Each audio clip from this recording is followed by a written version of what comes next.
Y para cumplir lo mejor posible el tiempo, vamos a darle la palabra a Marta Ceballos. Ella no se encuentra muy bien, como habréis visto, y así que voy a hacer yo su presentación un poco más extensa y que así ella no tenga que forzar mucho la garganta. Bueno, ella es Marta Ceballos, es de Colombia, integrante del Movimiento Nacional de Víctimas de Crímenes de Estado, y Marta Lucía Ceballos Vega es víctima del conflicto armado en Colombia. Específicamente es víctima porque en ese conflicto fueron asesinados su padre y su hermano.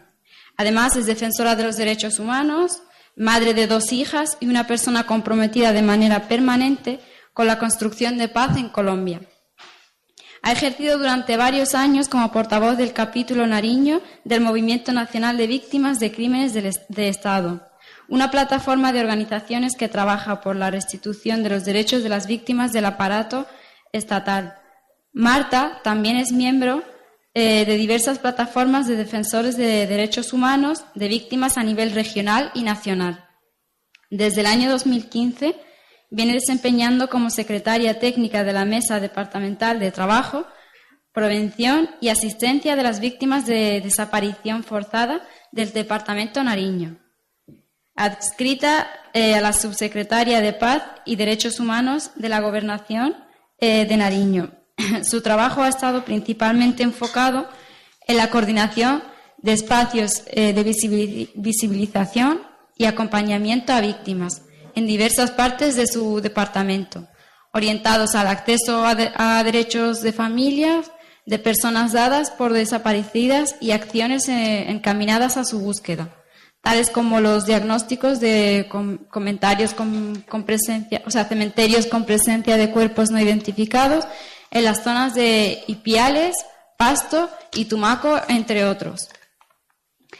Marta Lucía ha sufrido reiteradamente amenazas y persecuciones por parte de diversos actores armados, por lo cual ha entrado a formar parte del grupo de 16 líderes y lideresas sociales en situación de alto riesgo para quienes Movice, lo que he mencionado anteriormente, solicitó medidas cautelares ante la Comisión Interamericana de Derechos Humanos el pasado 26 de abril de 2018. Actualmente hace una estancia en Barcelona como parte del programa catalá de protección de defensores y defensoras de los derechos humanos. Así que os dejo con ella y nada, espero que no lo pase muy mal hablando. Hola, muy buenos días a todos. Inicio por pedir un poco excusas, ando un poco enferma hace una semana, precisamente para venir acá, pero haré todo el esfuerzo, me disculpan cuando tenga que toser. Inicialmente, agradecer enormemente la invitación, la oportunidad de estar acá con Mujeres Resistentes. Realmente desde el día de ayer estoy supremamente conmovida y reafirmada en que realmente esta humanidad tiene esperanza a pesar de todas estas cosas que nos contamos, de todos estos conflictos, porque en todas partes del mundo hay personas desde la fuerza de la esperanza y del amor transformando realidades. En ese sentido, yo quisiera empezar por comentarles un poco sobre el contexto colombiano, para así poderles contar cómo la memoria se ha vuelto nuestra principal arma contra la impunidad. En Colombia el conflicto ha sido un conflicto político y social, un país con uno de los conflictos más largos del mundo, 60 años de guerra, un conflicto armado interno, pero que realmente se viene a reconocer apenas en el 2011. Un conflicto que ha dejado más de 8.400.000 víctimas, más de 100.000 desaparecidos, sin ser cifras oficiales el tema de los desaparecidos, porque yo ahí sí quiero hacer como un hincapié, y es que si bien Colombia tiene más desaparecidos que las últimas 3 dictaduras del Cono Sur, esto apenas se viene a reconocer en los últimos años, y se viene a reconocer por la lucha decidida de las familias. Hasta la fecha, ni siquiera el gobierno colombiano tiene una estadística real de cuántas son las personas dadas por desaparecidas en el marco y el contexto del conflicto armado. Precisamente ha sido el Centro Nacional de Memoria Histórica en el año pasado que ha dicho que son más de 88,000. En el trabajo desde los territorios estamos seguros que son muchos más. El conflicto colombiano, que mayoritariamente ha tocado a las mujeres, 52% de estos 8.400.000 víctimas han sido mujeres, y somos precisamente las mujeres las que hemos estado en resistencia y construyendo espacios de construcción de paz y resistiéndonos al olvido y a la impunidad. En ese sentido, comentarles que yo hago parte del Movimiento Nacional de Víctimas de Crímenes de Estado, que es una organización o un movimiento que lo conforman más de 160 organizaciones sociales, defensoras de derechos humanos y de víctimas, que hace presencia en 15 regiones de mi país. Yo vengo de una región que es al sur de Colombia, en frontera con Ecuador. Quiero hablarles un poco de este departamento porque es un poco la radiografía de la Colombia profunda, ¿no? De esa Colombia que no siempre se la menciona porque somos poblaciones mucho más alejadas. Colombia, un país diverso, un país con muchas culturas indígenas, culturas afro, un país que resiste, y que yo creo que para hablar del tema de memoria, precisamente que ha sido la mayor arma que hemos tenido para poder resistir. Desde el departamento de Nariño les puedo comentar que un departamento con una grave crisis humanitaria, donde 1 de cada 4 habitantes de este departamento ha sido víctima del conflicto armado. Hoy en día, y después de la firma del proceso de paz en el 24 de noviembre del 2017, y que representó realmente una esperanza para el país, que yo creo que ha sido uno de los acuerdos de paz que también ha tenido más acompañamiento internacional, que se lo ha acompañado y que hoy está en riesgo. Entendiendo también que este conflicto, sabemos que los acuerdos de paz son conflictos de Estado, que la paz no va a llegar de la noche a la mañana, que esto tiene unos tiempos. Evidentemente, empezamos por una ruta. Este proceso de paz duró más de 4 años en negociación. Creo que también es importante mencionar que es el primer acuerdo de paz que no solamente, ahí sí quiero decirlo, tuvo una subcomisión de género, incluyó todo el tema de género, pero no por decisión de los negociadores. O sea, esta fue una lucha de las mujeres y del movimiento social y de las organizaciones defensoras de derechos humanos en Colombia. No fue un regalo, ni fue, lo vamos a hacer así. Fue una lucha y se logró. Comentarles que el tema, estoy un poco, no sé si es por la enfermedad, pero bueno, voy a tratar de organizarme mejor.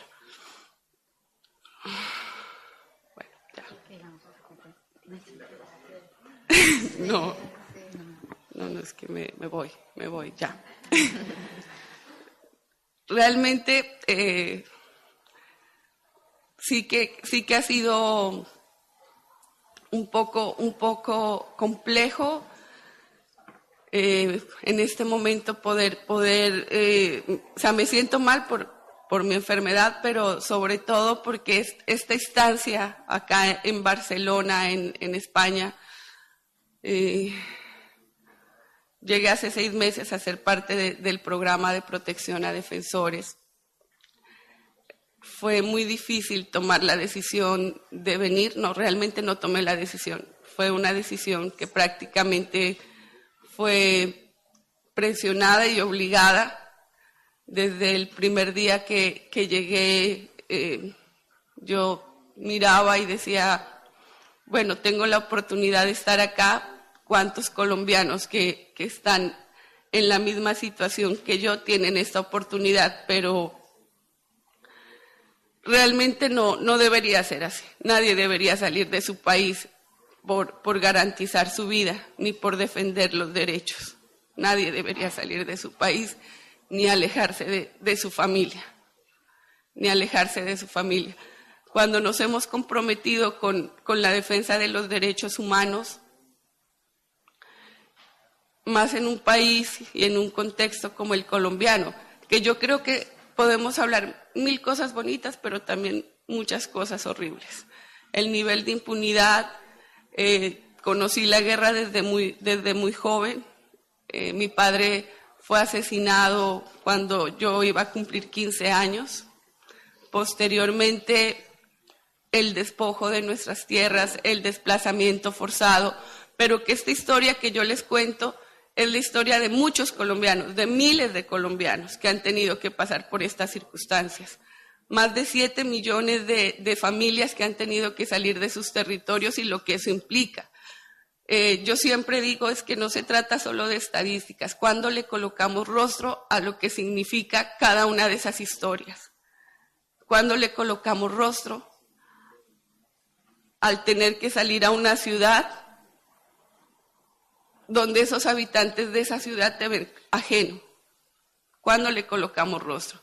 Posteriormente, también decirlo públicamente porque eso se ha hecho, el mundo lo sabe, que en Colombia hubo una política de Estado y orquestada por el Estado para perseguir al movimiento social, para perseguir a los activistas, a los defensores, a las personas que en los territorios estaban dispuestos a no callar. Y en ese sentido, mi hermano fue presentado también como un falso positivo o una ejecución extrajudicial hace 18 años. 18 años de lucha y apenas hace 2 meses nos ha fallado una sentencia donde nos dicen que sí, que efectivamente lo asesinó el ejército, que efectivamente hasta ahí. Reconocen que lo hicieron en convenio con paramilitares, pero que esa es la historia de muchos, más de 10.000 jóvenes presentados como falsos positivos en el país. Creo que esa es una de las grandes vergüenzas que tendrá que llevar los gobiernos, por ejemplo, de Álvaro Uribe, porque fue orquestado en los gobiernos de Álvaro Uribe, en su conciencia. Y hoy tenemos que verlo como senador de la República. Frente a eso, ¿qué nos queda? Pues la memoria, resistir desde la memoria, resistir desde nuestras galerías, resistir desde nuestros libros, desde nuestros relatos, porque la memoria en Colombia no se escribe en un libro. Como somos unas poblaciones tan diversas precisamente, desde los tejidos, desde la tradición oral, desde la olla comunitaria, no sé si acá se entiende el término, desde la olla comunitaria, que es tan importante, se construyen tantos relatos. Dentro de todo este proceso, contarles que precisamente la memoria es quien nos dignifica, quien dignifica a nuestros familiares y creemos que es la que moviliza también a la sociedad, porque este conflicto colombiano yo sí que considero que tantos años de guerra nos hizo un poco a muchas poblaciones indiferentes y más teniendo en cuenta que el conflicto era más rural que urbano. Habemos generaciones que nacimos en la guerra, habemos generaciones que nacimos escuchando de masacres, de desplazamientos, de muertes todos los días. No es gratuito que en un país como el nuestro, cuando se quiso refrendar el acuerdo de paz, haya ganado el no. Yo creo que hemos sido el primer país en el mundo que le dijo a la paz no. Obviamente, todo esto también orquestado por otra serie de situaciones. Pero realmente las élites siempre están ahí para callar, para ocultar, y mucha ciudadanía indiferente ante lo que sucede. Mucha ciudadanía indiferente ante lo que sucede. Finalmente es como, a mí no me pasó, es unas poblaciones allá alejadas, esto no es conmigo, no es conmigo, pero realmente es de todos. Hoy yo creo que a pesar de lo que está sucediendo, que a partir, por ejemplo, de que se firma el proceso de paz, han sido asesinados más de 500 líderes sociales, defensores de derechos humanos, defensoras. Uno diría, ¿dónde está la paz? ¿Esta es la paz? Claro, la paz no es solamente el silencio de los fusiles, nosotros lo hemos dicho. La paz tiene que venir acompañado de igualdades para las comunidades, de acceso a derechos, tiene que venir acompañada de agua, tiene que venir acompañado de educación. En Colombia hay 145 municipios que hoy en día ni siquiera tienen acceso a servicios básicos, como luz, como agua, niños que tienen que caminar horas para llegar a sus escuelas. Ante otras ciudadanías que están en otras circunstancias. Yo lo que considero es que Colombia no va a retroceder desde la fuerza del movimiento social, desde la fuerza de las víctimas, que hemos sido las primeras que le dijimos sí al proceso y que sabíamos lo que implicaba un ejercicio de justicia transicional, que sabíamos que era necesario que toda la ciudadanía colombiana demos un paso hacia la reconciliación, que ya era suficiente de guerra, que ya era suficiente de muerte. Mucha gente aún hoy sigue promulgando la guerra.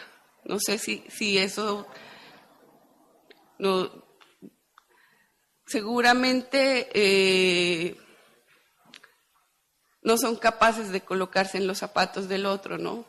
Están los recursos, está el poder económico por encima de la vida de las personas.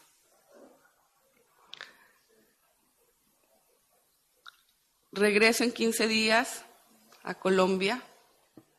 Estoy muy feliz de regresar.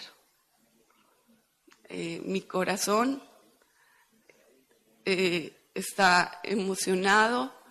Voy a poder ver a mis hijas, a mi madre, que hace precisamente 3 semanas sufrió de un infarto.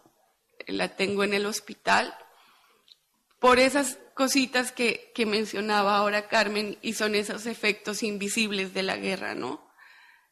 Creen que cuando se asesina a una persona, se desaparece una persona o se le rompe la vida, pues eso ya pasó, la persona tiene que seguir, y claro que seguimos, y claro que somos fuertes, pero hay efectos invisibles, y el tema de falta yo creo que las víctimas en Colombia lo que hemos hecho es a través de la memoria tratar de sanarnos, y a través de la memoria ser resilientes, y aprender a ser resilientes. Yo lo he dicho, y como les digo, esta no es mi historia, es la historia de muchas familias colombianas. Personas como Verónica, que está aquí, yo hablaba anoche con ella, como yo y como tantos otros que están exiliados por todo el mundo. Pues no deberíamos tener que salir de nuestro país si no es por nuestra voluntad. Por nuestra voluntad. Yo decía, ¿por qué yo llevaba una semana en Barcelona? ¿Por qué yo no la veo? O sea, claro, es hermoso, es un país bonito, pero a mí me parecía gris todo.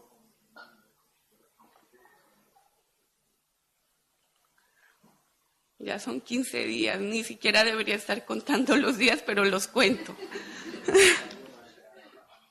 Para volver allá con las madres que acompaño, más de 200 madres que tienen sus hijos desaparecidos, y que el encuentro sí nos hace fuerte, nos transforma, Por eso les digo, yo a pesar de que el panorama en este momento y que tenemos un gobierno que actualmente no cree en el proceso de paz, que hará todos los esfuerzos por desbaratarlo, yo lo que creo es que las comunidades no lo vamos a permitir, no lo vamos a permitir.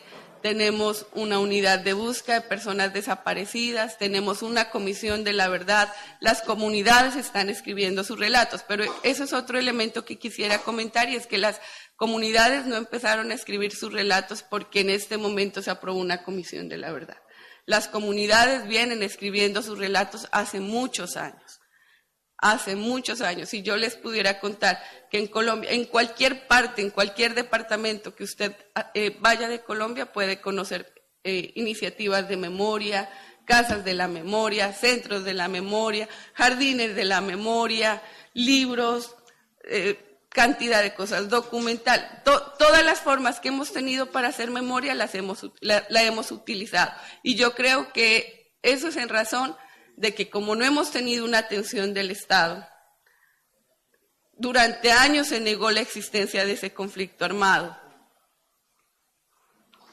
¿Qué otra alternativa teníamos? Si no era el encuentro y dejar plasmado lo que ha sucedido.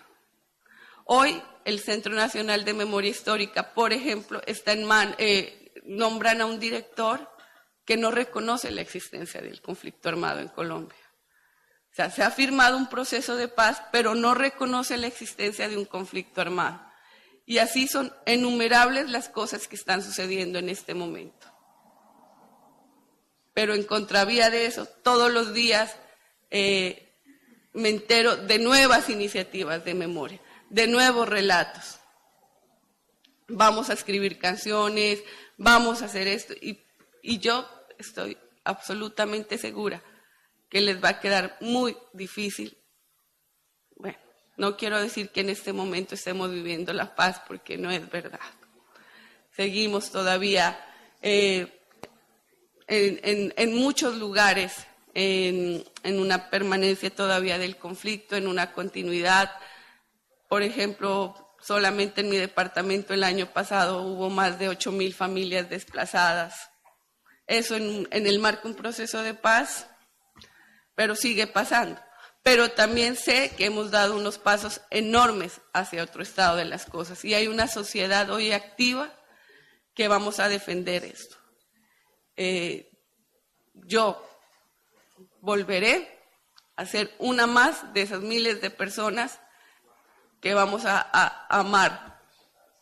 Amar, porque si no fuera amando, no podríamos transformar el país.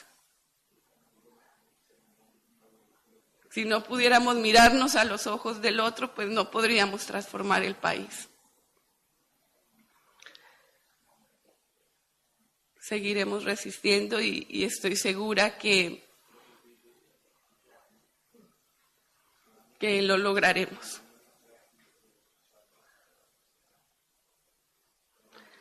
Quiero leer un pequeño fragmento que lo tenía aquí listo.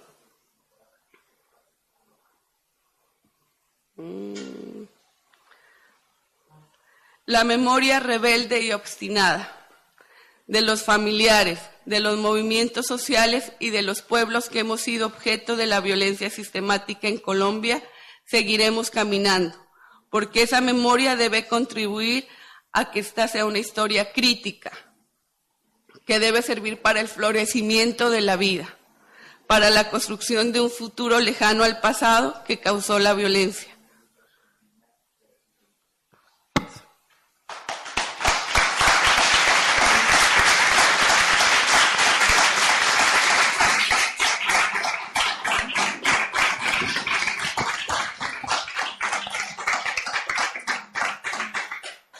Pues darle las gracias a Marta por este testimonio tan conmovedor y sobre todo el esfuerzo que ha hecho hablando, porque sé que le ha costado bastante desde aquí y le he notado darle las gracias. Y ahora, si alguien quiere hacer alguna pregunta o tenéis alguna intervención o lo que sea, adelante.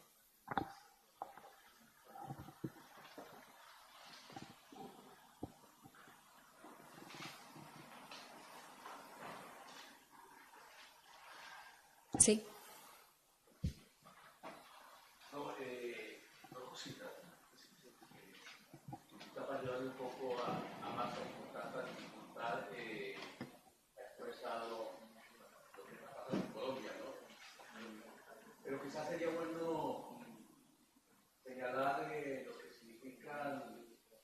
De falsos positivos, que señalaba ella que su hermano hace 18 años fue objeto de este delito de lesa humanidad.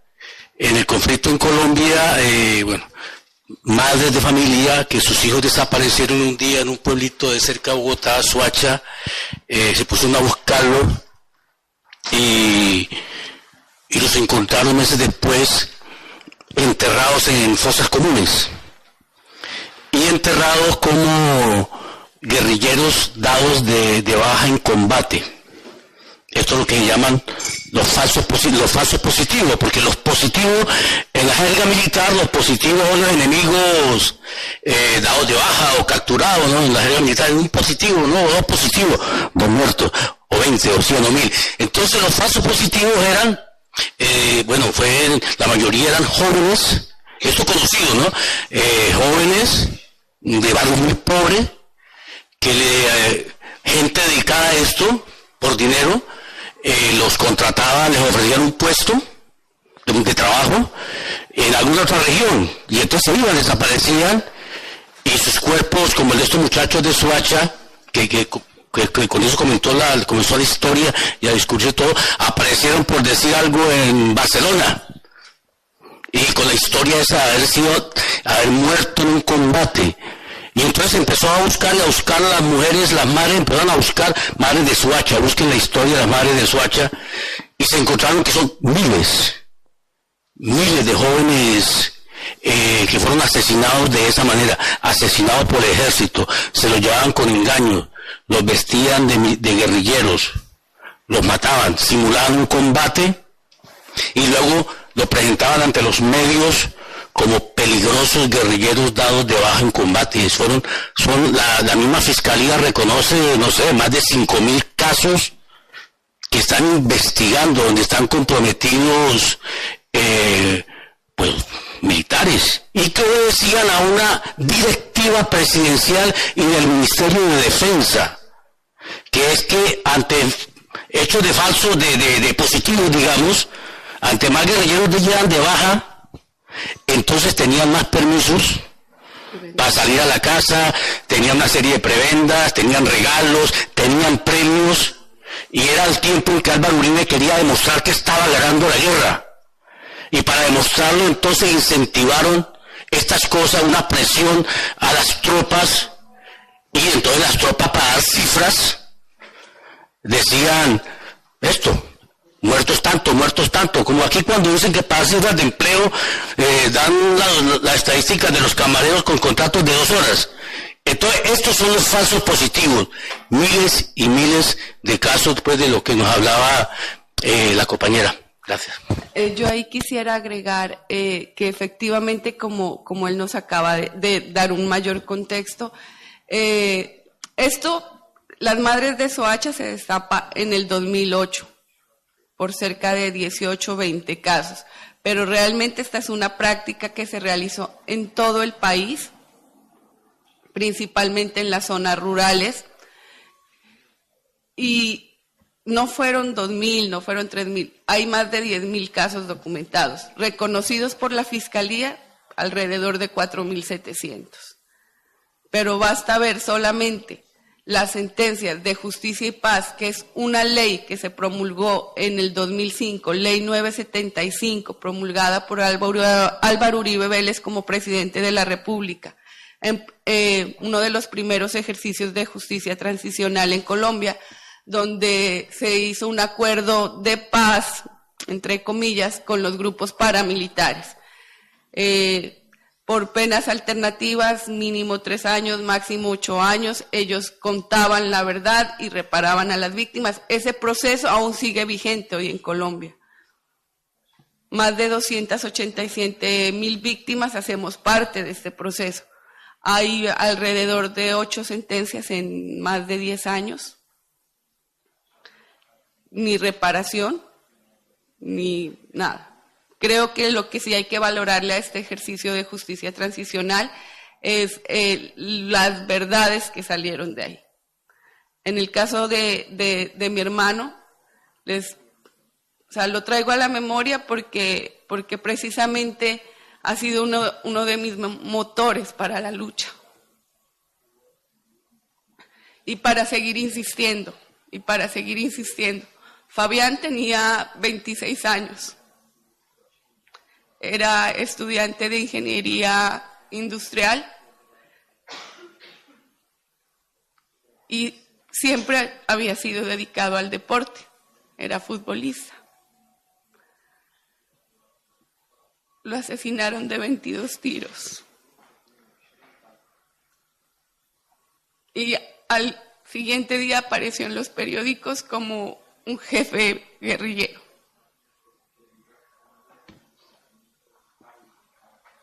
Nosotros, con mi madre, mis hermanos, llevamos años, 18 años nos costó que el Estado colombiano dignifique el nombre de él. En enero 22 dijeron, sí, fue un homicidio en persona protegida. Un homicidio agravado en persona protegida, donde hubo participación de militares que no están juzgados, y por eso hoy, creo que esto se tiene que hilar, porque si hoy en Colombia le están colocando tantos tropiezos al proceso de paz y le están colocando tantos tropiezos a la Jurisdicción Especial para la Paz, que es el sistema que se creó en el acuerdo de paz, es precisamente por el miedo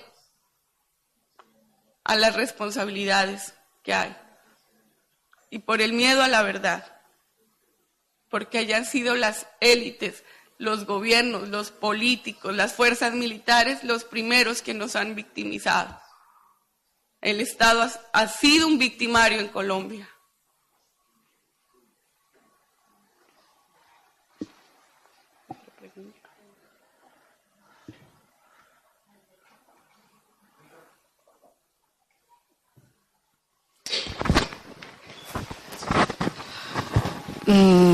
Bueno, me cuesta ahora, creo un poco tanto como a ti.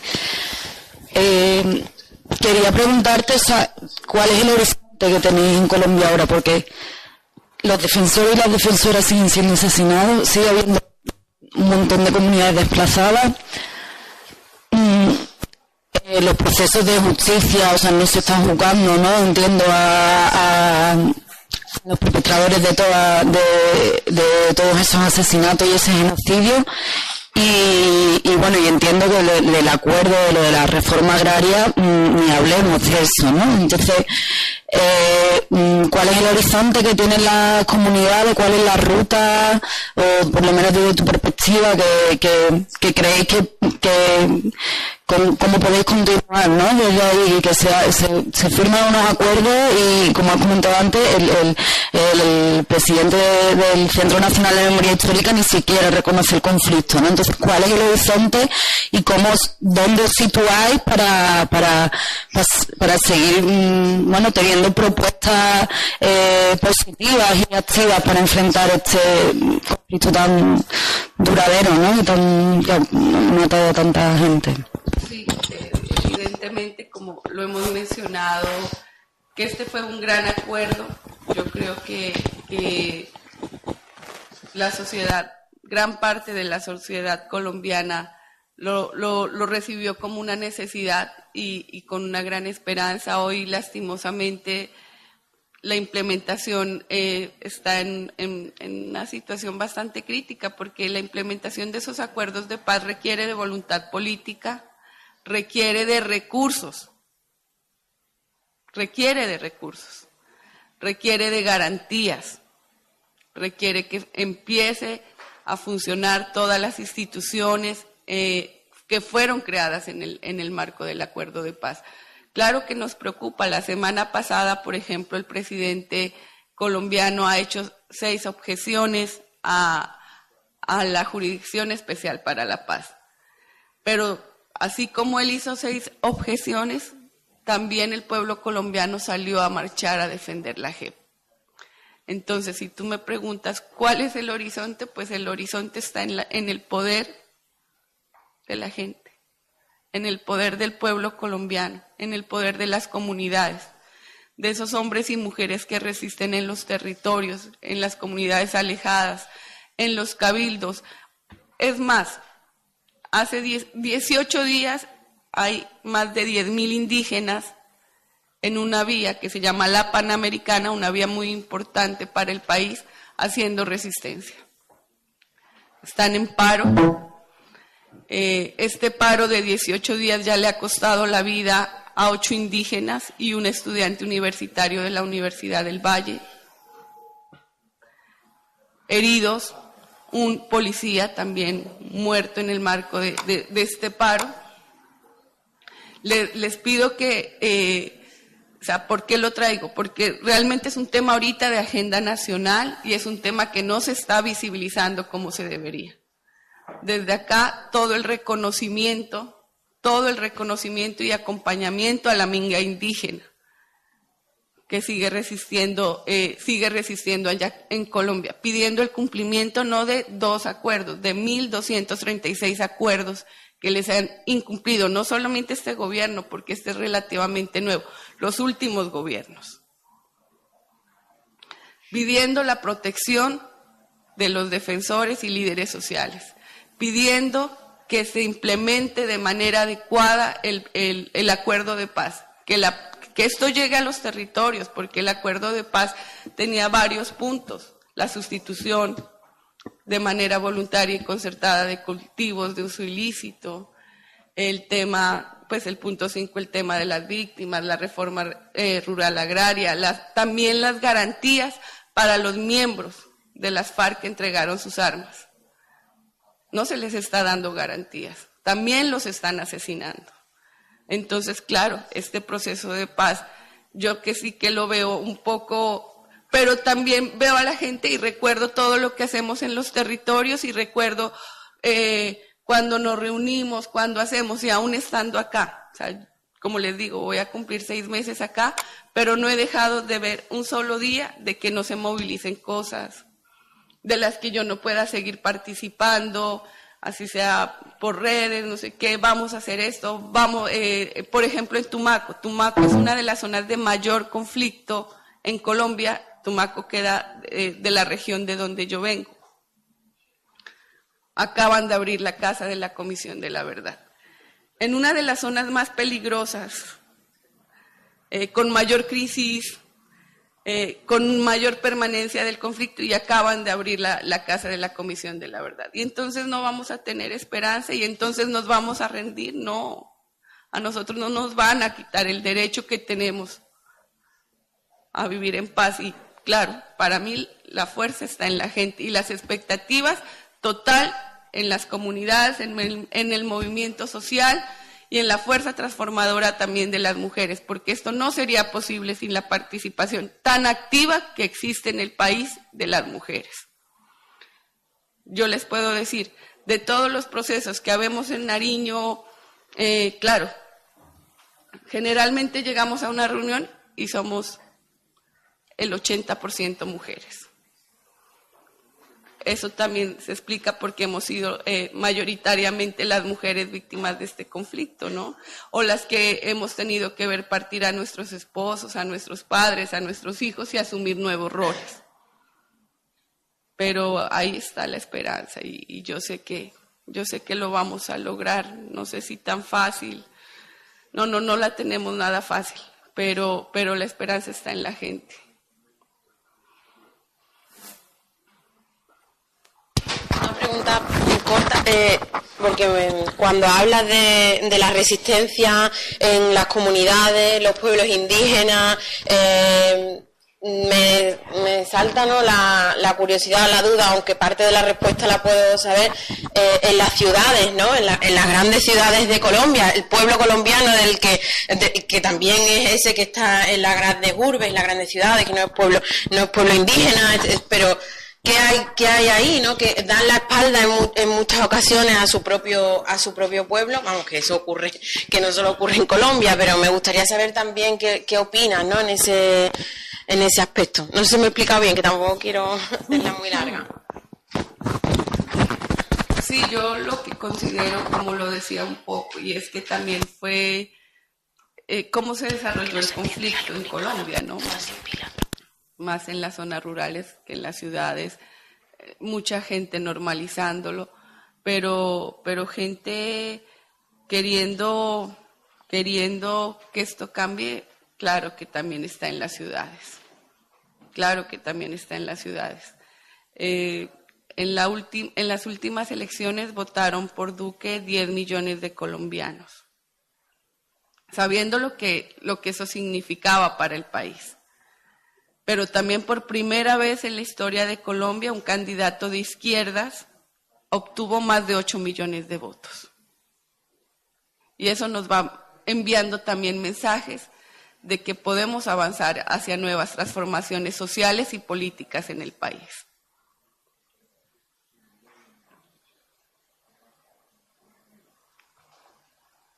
¿Alguna otra pregunta?